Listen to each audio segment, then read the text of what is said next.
El tema que hoy estamos discutiendo es sin duda uno de los temas más delicados y más graves que hemos discutido en esta legislatura, porque después de la vida, el valor más importante para un ser humano es su libertad. Y lo que hoy nosotros vamos a decidir impacta sobre la libertad de decenas de miles de personas. Ojalá podamos tener un debate de altura, un debate sensato, que se centre verdaderamente en el artículo 19 constitucional y en los términos en los que está siendo reformado. Lo primero que creo se tiene que aclarar es que nadie en las comisiones, y entiendo nadie en este pleno, se opone a la prisión preventiva.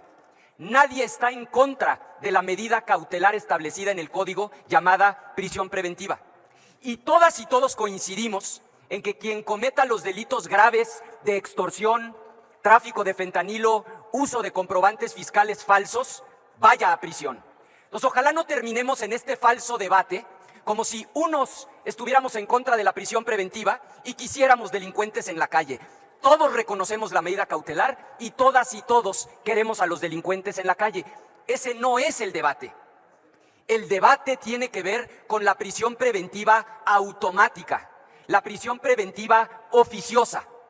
Eso es lo que nos señaló apenas hace unos días el alto comisionado para los derechos humanos de la Organización de las Naciones Unidas. Nos pidió expresamente a nosotras y a nosotros votar en contra de la prisión preventiva automática, y en su carta reconoce la necesidad de la prisión preventiva siempre y cuando sea justificada. Lo mismo, las dos sentencias de la Corte Interamericana de Derechos Humanos no son en contra de la prisión preventiva, son dos sentencias en contra de la prisión preventiva automática, oficiosa, le llama la legislación mexicana. ¿Qué es eso de la prisión preventiva automática a lo que se opone la ONU, la Corte Interamericana de Derechos Humanos y muchos de nosotros? Como ustedes saben, en un proceso penal, cuando un ministerio público acusa a una persona y judicializa la carpeta, se celebra una audiencia inicial. El objetivo de la audiencia inicial es que el juez tome una decisión binaria: vincular a proceso para iniciar, no para sentenciar, para iniciar un proceso en el que el Ministerio Público presentará pruebas y el acusado tendrá derecho a defenderse, o no vincular a proceso. Esa es la decisión binaria que toma el juez. Ciertamente, en algunos casos en específico, el acusado o la acusada puede ser un peligro para la víctima, un peligro para la sociedad, o puede haber razones fundadas para creer que se va a evadir de la acción de la justicia. Y para eso, el Código Nacional de Procedimientos Penales, en el artículo 155, le da al juez 14 opciones de medidas cautelares, desde no permitirle salir del país, no permitirle acercarse a la víctima, colocarle un brazalete electrónico para conocer su ubicación en tiempo real, o inclusive la más extrema, la de la fracción 14, que es la prisión preventiva. Pero se debe justificar porque en ese caso en particular el acusado o se podría evadir de la acción de la justicia o representa un peligro para la víctima o para la sociedad.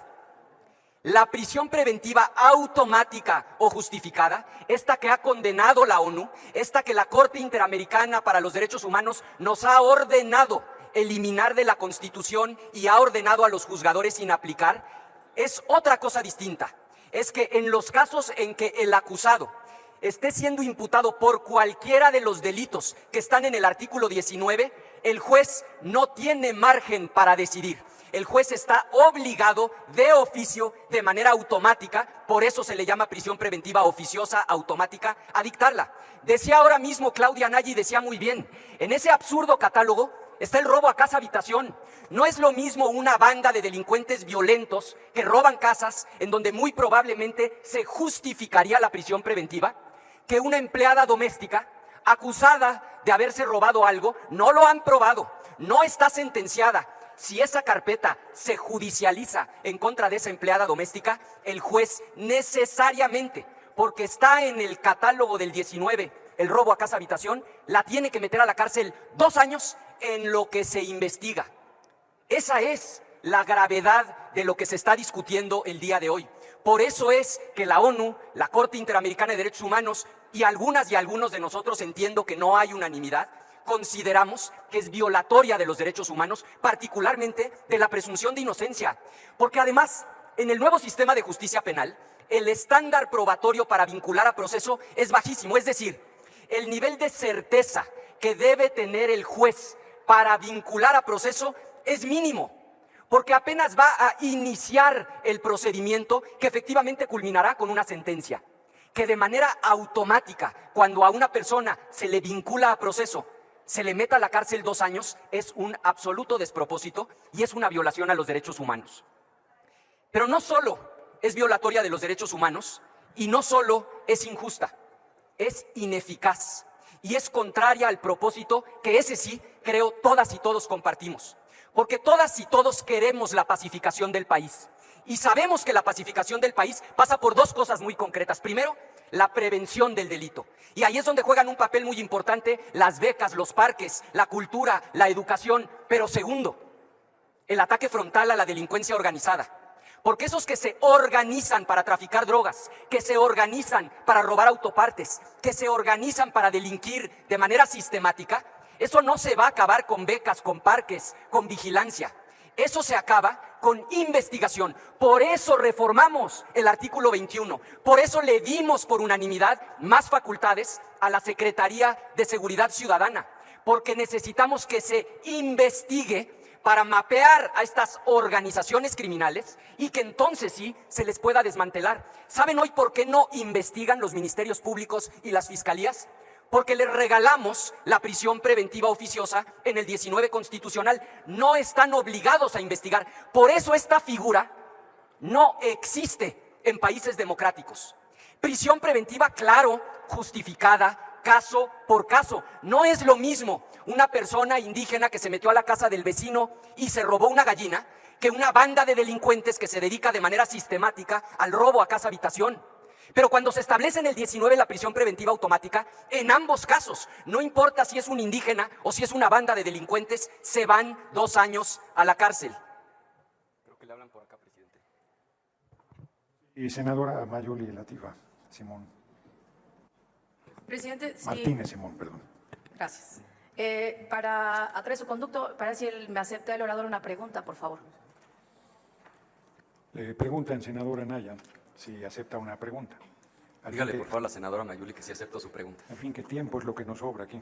Adelante, senadora.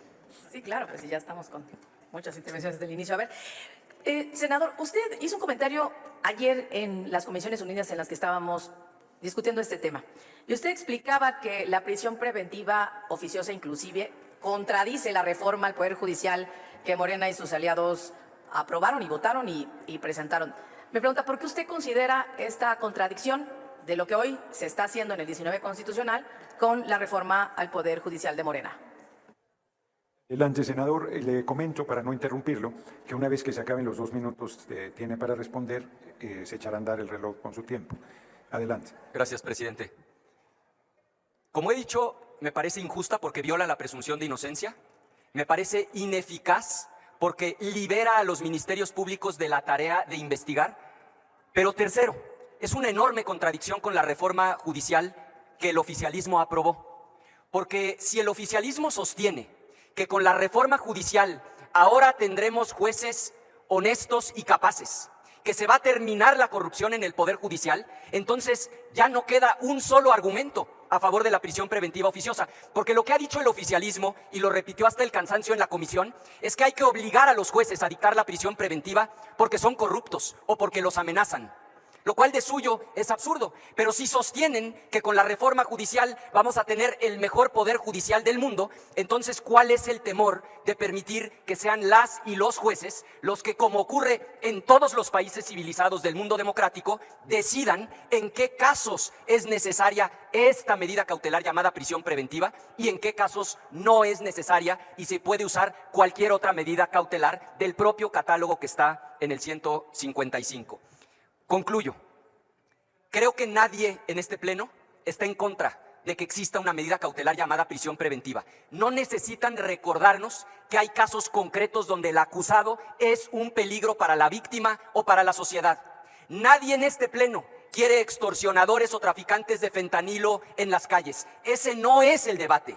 El debate es que no se aplique de manera automática porque viola la presunción de inocencia y porque atropella y destruye la vida de decenas de miles de personas inocentes. Es cuanto, presidente.